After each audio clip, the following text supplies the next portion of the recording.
Hey everybody! Welcome to today's live stream. I am so excited that you're here today. We have some really fun stuff going on. Number 1, we're doing a Q&A time.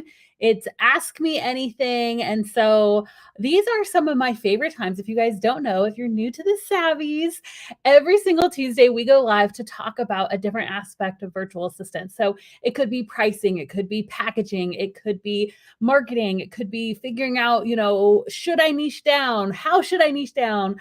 All of the different things. And so today, what we're going to be doing is a special Q&A. Sometimes we come on and we do like an actual teaching, but today is just a free-for-all, right? So we're going to be doing a Q&A time. So go ahead. Any questions that you guys have, what are you facing in your business right now? Are you, hitting roadblocks? They might be mindset roadblocks. They might be practical roadblocks, right? Like, hey, I'm having problems with my discovery calls, or I don't know where to market, or, what roadblocks are you facing? Because here's the thing, you guys, you set goals for this year, didn't you? You set goals for this year and you decided, hey, I'm going to move the ball forward. And for some of you, and let me know in the comments if this is you, you're kicking it. You're like, yes, I am, I'm kicking butt, taking names, and I have been making major forward motion. But some of you guys, and it's okay, there's no fault in this. Some of you guys set goals this year and you haven't really moved the ball forward, or it's moving slower than you would have liked. And that's okay. There's no shame in that, right? Like, that's why we're here for one another. So what is it? If you were to step away from your situation and say, what is it that is preventing me from moving the ball forward? What is that thing? Let's get into the nitty gritty. No shame. Post your questions in the comments. Okay. So, while you guys are posting that, we're also going to be doing a very special announcement. So, this past week was Valentine's Day. Actually, yesterday was Valentine's Day, but for the entire past week, we've been doing this fun Valentine's Day giveaway. And so we were like, hey, since we're going live anyways, let's go ahead and announce the winner of the VA Day giveaway. So this is for $250 in Starbucks gift cards. So for those of you guys, we're like, oh, me. There is only one winner, but that's okay. We're all winners here. We're all going to be, making so much money in our VA businesses, we can have coffee anytime we want, right? So let's go ahead. Are you guys ready? Like, drum roll. Brrr. We're going to announce the winner of the VA Day $250 in Starbucks gift cards. Here we go. The winner is Leah Walshinsky. I hope I said your last name right. Congratulations, Leah. You are the winner of a $250 Starbucks gift card. We will be emailing you about your prize, but everybody give a huge shout out. Congratulations. Yay. Cheers in the comments. Congratulations, Leah. We're so excited for you. I hope that coffee fuels you to work on your virtual assistant business. So let's just dive right in. I'm super excited to do this Q&A time. And I see you guys already, some of you posting questions. Yes, congratulations, Leah. I love it. So good. Okay. Let's do this. I see a few questions already popping in, so we'll just jump right in. You guys ready for this? All right. So Ray asks, I'm a retired U.S. Army medic, retired high school, college English teacher. I'd like to become a writing services VA. Yes. So anybody who is interested in writing as a VA service, let me just go ahead and get on a little rant soapbox thing, is that writing is one of those skills that if you are good at writing, there are so many doors of opportunities for you in the VA realm, right? And whether you call yourself a virtual assistant, whether you call yourself a copywriter, right? A writing services VA, whatever you end up deciding your title is going to be, it's a super, super valuable skill. So yes, 100% there is. So what I would recommend is probably starting out, unless if you already have people that hey, these are who I want to be my clients, and you already kind of have that client base ready to start reaching out to. If not, I would start out as kind of like a general a virtual assistant with a writing emphasis. So emphasize that you can do customer service emails, blog writing, things like that. And then as you kind of get the ball rolling, then you can niche down more and more to just being simply a copywriter, right? So for most of us, I say, let's start out general and then niche down as we kind of get that client base going. Now, that doesn't mean you shouldn't already have maybe some higher end packages. So you could say, hey, I'm going to be a general VA. Here are my hourly packages. But if you want to just maybe do a one-off blog post, right? Like I'll write a 500 or 1,000 word blog post for this much or this much, right? Maybe it is you're going to help somebody write books. I mean, I have a friend that literally ghost writes for, she's a ghostwriter, right? So she'll write somebody's entire book and she just does, it's $10,000, like a flat fee, 10 grand, I will write your book for you, right? And she has a whole process where she goes in and she does the research and she interviews you and all of that. But what an amazing high-end service. So I love the idea of writing and what you can do with it in the future. So yes, 100%. I think you should go for it. Let me know if you have more questions or clarification around that. Let's see. Erin asks how to handle multiple clients. Oh, this is a really good question. So, most of us, we generally say that in virtual assistants, most of us can replace our full-time income with between 4 and 7 monthly reoccurring clients, right? So, that is like, okay, if I have 10 clients that are doing 40-hour packages, wait, no, if I have, let me do this, right? If I have 4 clients that have 40-hour packages, okay, they buy a chunk of 40 hours, then I'm working for each one of them 10 hours a week. That's 40 hours a week total, right? 4 clients, 10 hours a week, 40 hours total. So you can really quickly replace your income with just 4 people saying yes, which is amazing, right? Like, I love that about virtual assistants, that we don't need to get hundreds of people to say yes. We don't need to get thousands of people to say yes.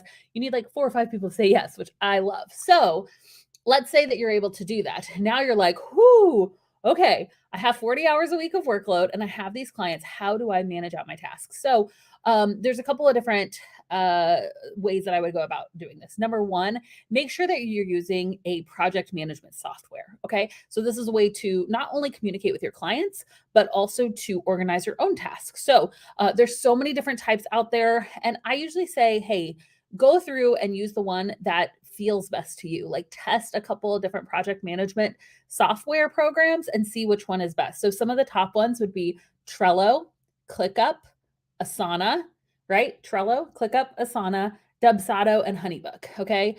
So these are, now some of them have extra features, some of them have less features, and you really are going to have to see with the rest of your tech stack, right? Like what works. Oh, I already have an invoicing software, so maybe I don't need something like Honeybook or Dubsado. I just need just the project management, right? So maybe like a Trello, ClickUp, or Asana would be better for you. So have a project management system would be number one. Number two is I would very effectively communicate expectations to your clients. So you could do this in a number of ways. You could say, hey, I'm each one of you. If you want to work a 4-day work week, right? You have 4 clients. You could say, hey, Monday's your day, Tuesday's your day, Wednesday's your day, Thursday's your day. You could do that. And maybe you spend like an hour every morning, just kind of communicating with them. You could do that. You chunk it up by the day. So like, hey, I'm going to work, if you're doing time blocking, which we have an entire YouTube video on time blocking, but if you're doing time blocking, it could be that you do, 2.5 hours a day per client, 4 days a week, right? The biggest thing is that you time blocking your personal time and then communicating with your clients as well. So what I normally do is I say, we do what's called a Friday recap email. So every single Friday, I will say, hey, here's what I got done for you this past week. And I need to know by the end of the day today what you want me working on next week, right? So by 5 o'clock Eastern or whatever, please reply back to this email, or please, dump in your project management folder in Trello what you want me working on this next week. And so, there's no right or wrong way to do this. It's just, our expectations clear? Are you blocking out your own time? And do you have a project management system that's going to help you actually organize those tasks? Okay. So hopefully that's helpful to you. That is how I would go about managing multiple clients. And if anybody else has feedback, if anybody else is like, ooh, I know a tool, or this is a system that's worked really well for me, let us know in the comments, right? We want to learn from each other. Let's see. Oh, this is a great question. Sharina says, when you actually get a discovery call, what are different things for me to discuss? Great question. So, and all of our students that just joined the Savvy system, like, I will note, if you are a Savvy system student, you have an entire lesson on discovery calls with a step-by-step outline. So just know, like, because I know a lot of times we have our Savvy system students joining us here on these lives. So, but I'll just give you a quick recap of kind of what we teach inside of our course, which is number one, prepare. Okay. So it's the best way to have a great discovery call is it's not really about what happens in the discovery call. It's what happens before the discovery call, right? So before the discovery call, you need to be researching your client, right? You need to come in prepared, knowing what you're going to say. If you lead the call, it's not just a like, hey, I'm excited to chat. So, what do you want to talk about? Like, you're not putting the ball in their court at all. Keep the ball in your court where you're saying, hey, thanks so much for joining me today. I'm really excited to chat about your needs. Here's what we're going to go over, right? Give them an outline. First, I'm going to ask you about kind of what the needs are in your company. Then I'm going to tell you how I work, right? So you have already detailed out, this is the way that I work, having your packages, tell them about the invoicing system, all of that. So let me ask you first about your needs. Then I'll tell you how I work. And then we'll just decide if we're a good fit, right? We'll just see if this is going to work out. And then if you decide this is a good fit, I'll tell you your next steps. So that's kind of the general outline of a discovery call. Obviously, there's like specific questions that you can ask inside of that. And you really do want them to open up about their pain points, all of that, so that you're able to come in and solve their pain points and say, great, that's awesome. Or maybe it's not awesome, right? I'm sorry that you're struggling with XYZ. Here's how my business can help. Boom, boom, boom. Then you just straight up ask, is this something you'd be interested in, right? And I really, really do encourage you to, if at all possible, sometimes it's not, but if at all possible, try to actually get them to like agree on the phone if they're ready for that next step, right? Which again, it depends. Some of our sales styles are like, no, that's not my sales style, and that's fine. But there is something really, really exciting if you can say, like, is this something you're interested in? Do you think that you want to sign on for my services today? And you just like I know that sounds so scary, but if you let that linger a second, they're going to be like, yes, actually, let's do this. And they might have been 90%, but you just asking them that question gets them to 100. And you're like, yes, let's just do it. Or they may be like, actually, I'm 70%. I'm not really sure. I need to think about it. Hey, what are your biggest hesitations? Let's just talk about them, right? Like, going ahead and asking them on the call if they're ready to take the next steps gives you the opportunity to either sign them right away, or it gives you the opportunity to just pinpoint ask their objections, right? And then that way, one of the things that we do inside Savvy System is that we have a whole section on handling objections. So if they're like, oh, like, I'm not sure if I'm ready. Okay, here's your response. I think the price is too high. Here's your response, right? Like, so you go ahead and prepare. Again, most of the success of your discovery calls is going to happen before you actually prepare. So go ahead and think of what would the biggest objections be to my services, right? And have answers prepared for those. They're not as scary if you already have prepared what you're going to say when somebody brings objections, right? All right, cool. Let's move on. Oh my goodness, Mercy. We get this question a lot. How do I get over the fear of not having any skills to offer as a VA? So How you get over the fear of not having any skills as a VA is that you realize you do have skills to offer, okay? And I think some of us just get so caught up in this idea that I have to have all these advanced skills and I need to know all the tech. Like Abby, you just shot out like Trello and ClickUp and Asana and Honeybook and Dubsat. Like, I don't know what those are. That's okay. None of us did when we first started, right? So I think letting yourself have a sigh of relief, like I don't have to know everything. Let me just get really, really good at a few things. And, you know, something that happens, we call it like that first client hump, is that whenever you get a client, you actually start working, there is so much confidence that comes with like, oh, I can really do this, you know? And you have to realize that most of the people that are hiring you, especially if you're doing general VA services, that's answering customer service emails or invoicing or scheduling social media, etc., right? Think about this, guys. Most of your clients that you're hiring to do this, they're not asking you to come up with a whole new system. Most of them are already doing the things and they're just trying to outsource those to you. So they already probably like if you're coming on to answer customer service emails, it's not like, "Hey, here, I'm bringing help desk and here's a tool to use and here's all these templates I've pre-created and all of this." Like, you don't need to do all of that because they probably already have a system. The client is saying, "Okay, awesome. I'm going to hand off, customer service emails to you. Here's the system that we use. Here's some templates that we've already made." And they're literally just delegating the task to you to get it off their plate. And sometimes we're like, oh, that's not value. I'm not bringing anything to the table. Just you taking tasks off an entrepreneur's plate is so freaking valuable. So don't lose that concept of like, man, I really do bring value to the table, even if my main value is just some of these like busy tasks to take them off the entrepreneur's plate so they can focus on being the CEO, right? And so, and then as you start working with clients, you're going to learn more and learn more. And then so it doesn't just become, hey, let me take this off your plate. It's let me take this off your plate. And here are a few suggestions on how we can improve this, right? I'd love to move you to a tool like Help Desk or like Help Scout, right? So we use Help Scout for email management over at the Virtual Savvy. Like I'd love to move you over to this. Another one that we've discovered recently is called Crisp, which I think is really cool because it's like it's your email management and all of your social like DMs, and it's even like a chat like a chat widget that you can put on your website and it all filters into one. I'm like, that's so cool. And so maybe you discover a new tool and you really like it and you start suggesting that to your clients, right? But you don't need to do that right away. Like at the beginning, let's just take the tasks off of their plate that are keeping them so busy, and there's immense value in that. Okay.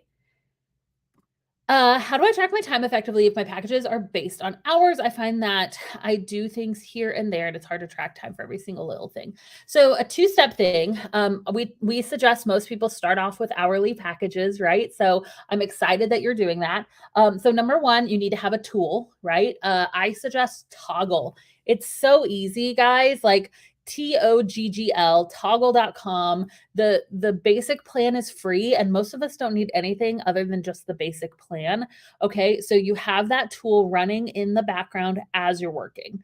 Now, the hard part with it, right, which I think is maybe what you're alluding to, Danielle, is like, okay, I have a tool that tracks my time, but my problem is that I'm kind of jumping around from here to here to here to here. So actually how you solve that problem is not with your time tracker. The way you solve that problem is with how you're actually doing your tasks. And so I would highly recommend to really, really start time blocking your client work so that you have those dedicated times preset. So it's not just like, oh, let me work over here, let me do this, let me do this, right? It's like, okay, I'm setting aside 45 minutes. You can do the Pomodoro technique, right? Where you set a timer for 45 minutes and then take a 15-minute break, 45 minutes, 15-minute break. And you just do deep focus work on one thing for like that 45 minutes. And then you get up and walk around, right? And like refocus. All right, here's the next thing. So it does take you saying, all right, here's what I'm working on for this amount of time. And I'm going to set my timer. Okay, here we go. I'm working. All right, I'm done. I'm going to go take a bathroom break, whatever, right? So that would be my recommendation, is to really, really time block your client work into your schedule so that it's not so much. And then if you forget to turn on a timer, it's like, oh, well, I know I was working on this for those 30 minutes because it's in my calendar, right? Like your calendar for the day should really line up with your time tracking. Like they should match one another so that it's kind of like a foolproof system. It's like, oh, I already have planned what I work today, and that's just reflected on the time tracking that I'm doing. Okay. Um, oh my goodness. Did you ever face imposter syndrome? 100%, guys. I still face imposter syndrome today. I don't think imposter syndrome is something that you necessarily like get over. I think it's just that you learn how to do it scared. I genuinely do, because I think that no matter what, like we're always reaching for that next level. So like, do I have imposter syndrome with being a virtual assistant anymore? No. Did I in the beginning? Yes. But then it was like, oh, well, now I'm teaching other people how to be a virtual assistant. And oh gosh, that's scary, right? And it was super scary. And I had that imposter syndrome and that fear in the beginning. But then after I just did it, right? Did it scared, action over perfection. After a while, now I'm like, oh, I can teach people to be VAs all day, right? We've had 5,000 people go through our program. Like, we know it works. We know how to teach people to be VAs. Like, I know how to teach people to be VAs. Easy peasy, right? But then it was like, oh, now I have this team and I'm a manager, and oh my gosh, that's scary, right? And then I have to like, you have to live through it to kind of get through it, to get to the other side. So I don't think it's like, oh, I've gotten over imposter syndrome and now I can do the thing. I literally think that the way to get over imposter syndrome is doing the thing. Like you literally, if it's like, here's where I'm at, here's where I'm at. Here's the other side. Here's having imposter syndrome. Here's not having imposter syndrome. The only way to get from here to here is literally just to do the thing. And then once you're there and you did it, you're like, oh, I don't have imposter syndrome anymore because I did it. I've proven that I can do it, right? So that's my take on it. If anybody else has suggestions in the comments, please post them, because this is a big one. Mindset is literally the biggest roadblock. We are talented. You guys are so freaking talented. Oh my gosh, we've seen that time and time again. Like, you're talented. You can get clients. There's enough jobs out there. You guys are skilled, all the things. The biggest roadblock that people face time and time again when they're trying to start their virtual assistant business is simply mindset. It's here. Like 90% of it is here, because the rest of it we can learn, right? It's like, ooh, well, I'm afraid of getting how to get clients. Okay, well, 90% of that is just your fear of getting clients. 10% is the practical. Oh, well, go in these groups, post here, apply to these job ops, talk to these people, right? That's the 10%. That's actually the easier part. The harder part is just getting out of our own way. So working on the mindset part of it is huge. I'm a big fan of journaling, right? We do this exercise sometimes called like the fear versus truth, like activity. And it's literally just, I'm going to like have a piece of paper, draw a line down the middle and put fear on one side and truth on the other. I'm going to spend time journaling and just write down all my fears. Like, this is what I'm scared of. This is what I'm scared will happen. This is how I fear that I'm going to fail. This is how I fear that I'm going to get rejected, right? Because those are our biggest ones, fear and rejection. And so like list them all out and then put truth, right? Draw a line. Okay, here's the fear I have. Here's the truth to combat that fear.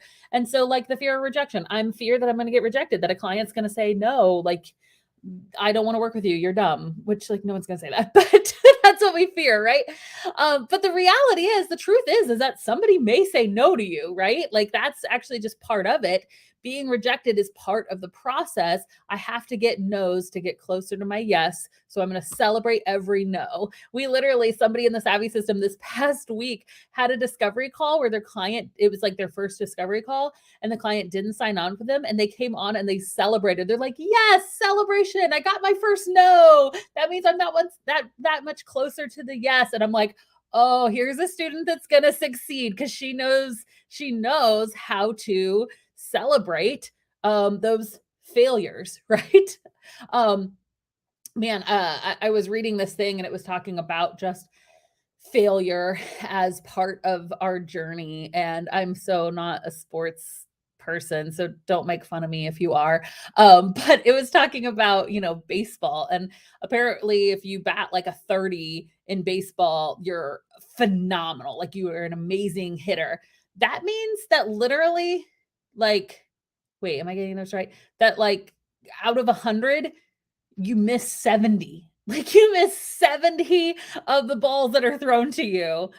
You like strike out 70 times, and that makes you an amazing hitter, right? And I'm just like, gosh, if we can apply that into our own businesses, is that it's not about like succeeding 100% of the time. It's about getting out there, doing it enough so that we have the win, so that we learn from each and every mistake. Sports, go local sports team. My friend and I are watching the Super Bowl, and we're just like, are the sportsmen doing their sportsing? Yeah, I know. Okay. The state and county I live in require a license. Yay, good for you for knowing that. I know you say to talk about your business and get clients even if you're at 100% ready. Should I wait to do that until I'm officially licensed? Yeah, so if it's, I mean, no, you don't need to wait to talk to people, but I wouldn't start invoicing and like working with clients until you're licensed, but it's probably not a huge process. I would just get on that ASAP. And then it's like why it's so important to know these things. I'm so proud of you for knowing that.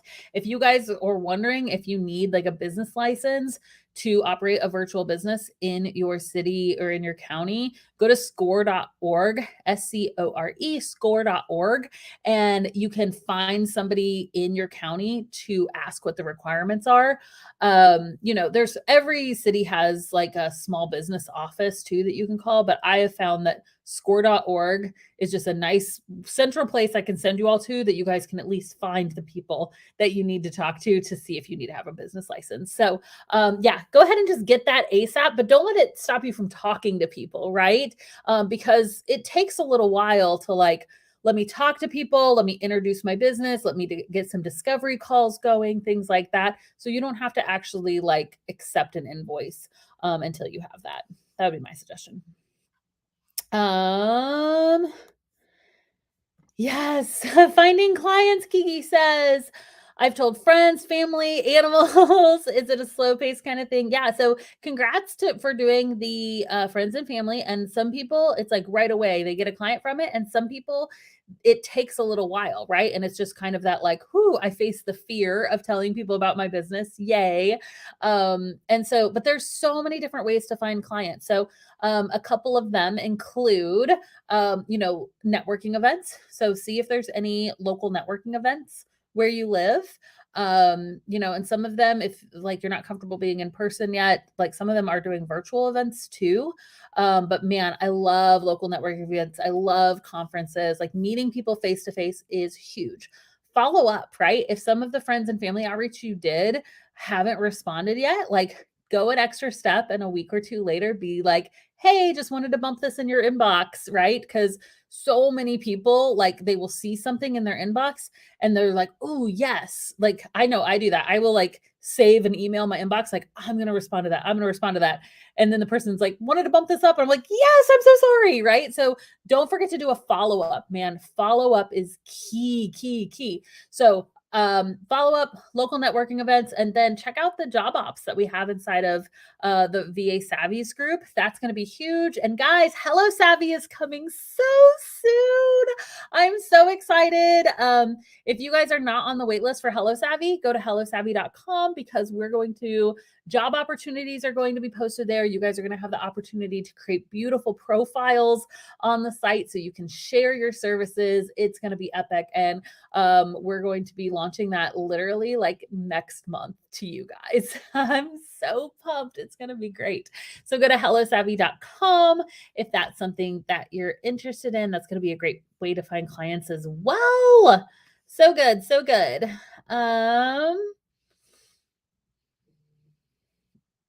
Let's see. So many good questions. Best way to showcase what you do and offer without referrals and a website. So I would recommend, Melissa, going to YouTube, youtube.com/Abby Ashley. Our senior director of product, Rachel, and I did this amazing live stream on how to create a portfolio. And that would be my main recommendation. I would not create a website if you're first getting started, but we talk about like, what do I do if I haven't worked with clients yet, if I don't have testimonials? We cover all of that in that live stream. So I would hop over when we're done over to youtube.com/Abby Ashley and just go through our past videos until you find the one on how to create a freelancer portfolio. That would be my recommendation. Okay. Oh, such good questions, Alexandra. So how do I make a hello at my business name email? So I do it always in Gmail. That's just it because it's just really easy. There's ways to like connect it to your DNS and all.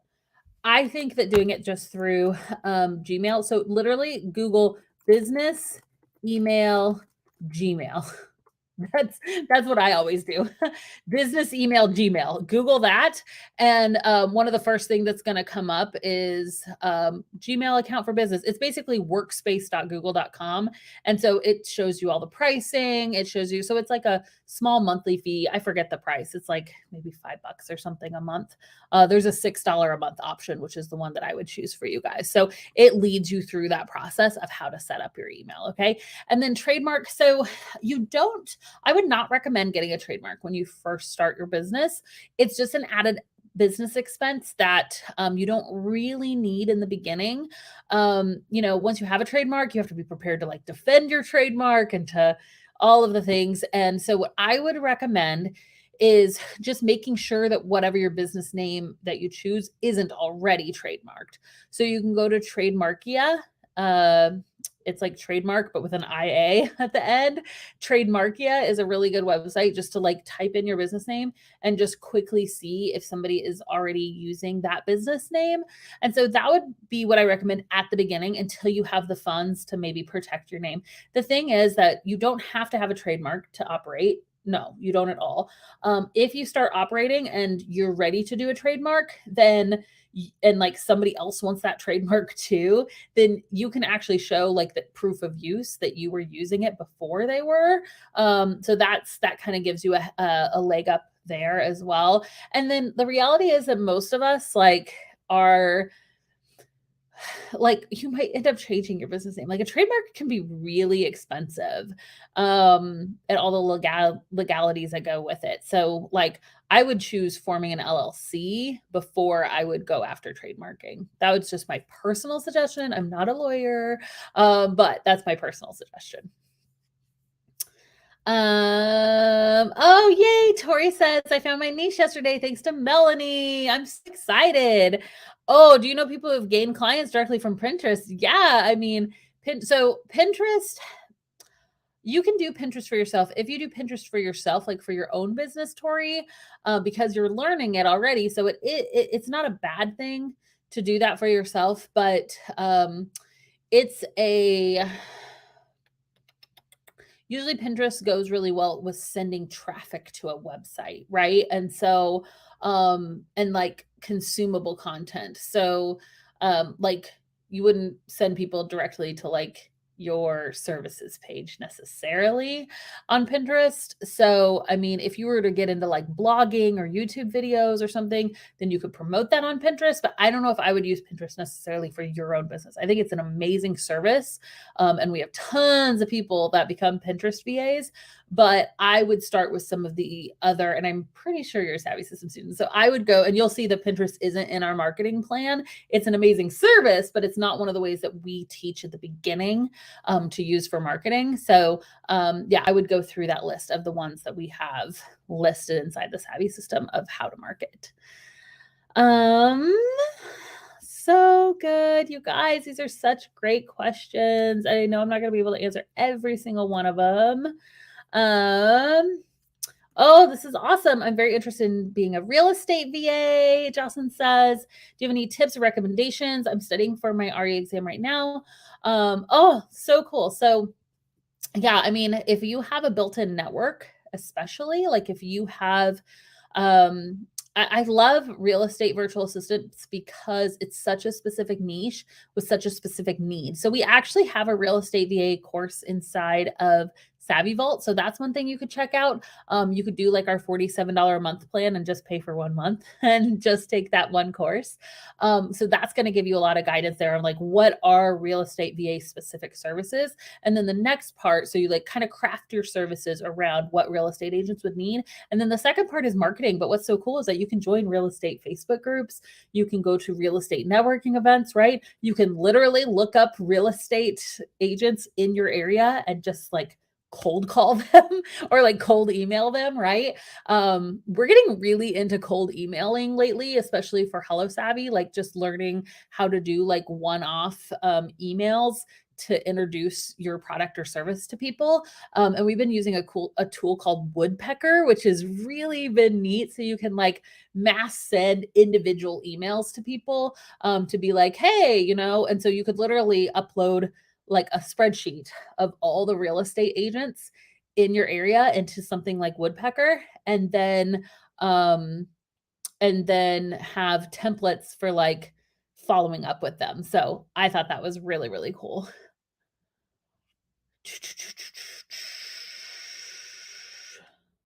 Oh my goodness, you guys have such good questions.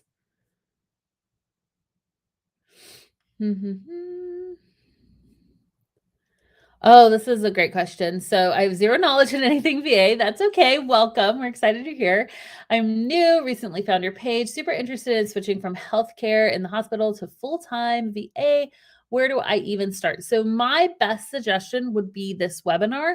It's a free training. It's called Become a Booked Out Virtual Assistant. It's about an hour-long training, but we talk to you about pricing and packaging and marketing and it's like, what is a VA, right? Like we talk about all of that in this 1 hour training. So this would be my best recommendation on where to start. Great question.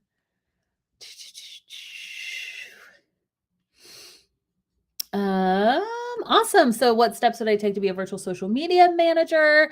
I would obviously like learning social media first. Oops, let me take down this banner. Well, actually, go to this website. So, I mean, you need to learn the actual service first. So, what social media platforms are you going to be doing for your clients, right? You're going to be doing all of them. Are you only going to be doing Facebook and Instagram? Are you going to do Facebook, Instagram, and YouTube? Are you going to do TikTok? Are you right? Like, you need to actually clarify which services that you're going to manage. And then you need to learn those services. So Savvy Vault is a really great place if you're wanting to learn like how to use those services for your clients, because we have like how to be a Pinterest manager, right? And we have the different social platforms on here. So you can learn how to offer them as services. And then it's literally you market and advertise and onboard just like you would a virtual assistant, right? You're just doing it as a social media manager as opposed to a VA.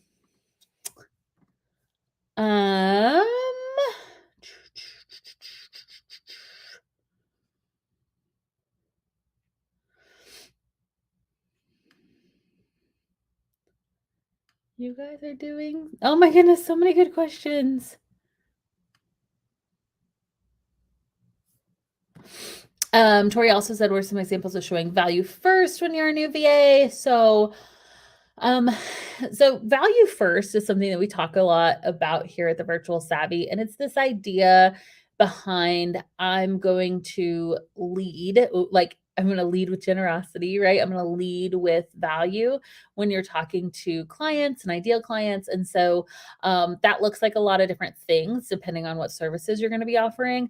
But it's really going that extra step. Like instead of sending out just a blanket email that's not personalized to 20 people a day, like what if I took all that energy and effort and just emailed one person a day, but with like a highly researched, highly value filled email, right? Or if I'm responding to a job op, instead of responding to 20 job ops, what if I just responded to 1 or 2 a day, but did it with so much value? So that could be in the way of like the research that you do ahead of time.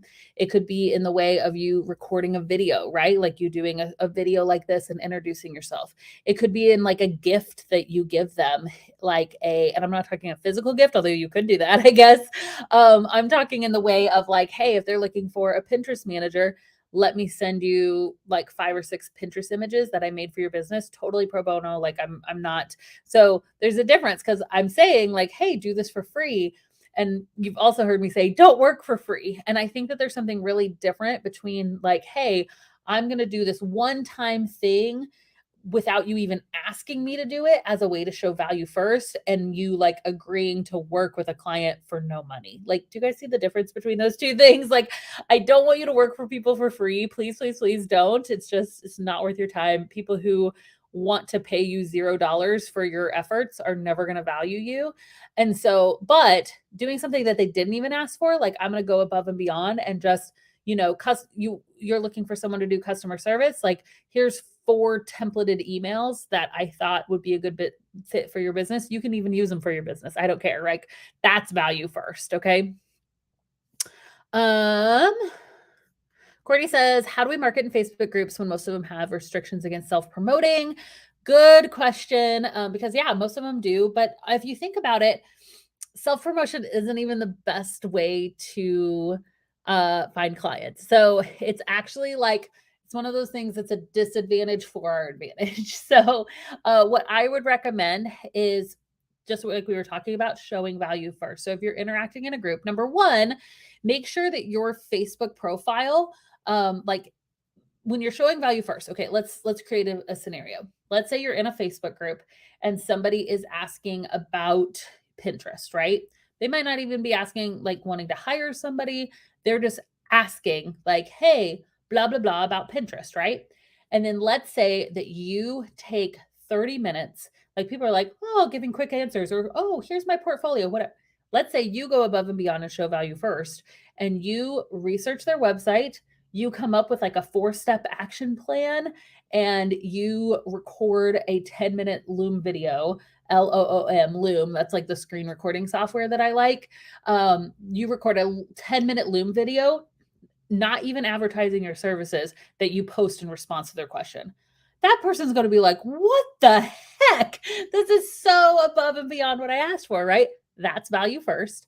And so when you do that, what are they going to do? Most of like this, because literally I've done this exact same thing. They're going to be like, who is this girl? So they're going to go and they're going to click on your little picture. It's going to bring them to your personal profile. And on your personal profile, you can have you can set the profile private, it doesn't even matter, but on the about section you need to link to your business page. If you guys right now quick check, click on your personal profile in your about section, does it link to your business page? If it doesn't, you know what you need to do today. That is so very important, because if they click on your personal profile and they go, oh, she's a Pinterest manager, that's why she knew so much about Pinterest, right? Then automatically it's like the secret funnel that's going to lead people to your business page to learn about your services, to book a call with you, to message you, right? And so that value first, just showing up. When we say show up in Facebook groups, that's what we're talking about, okay? It seriously works, you guys.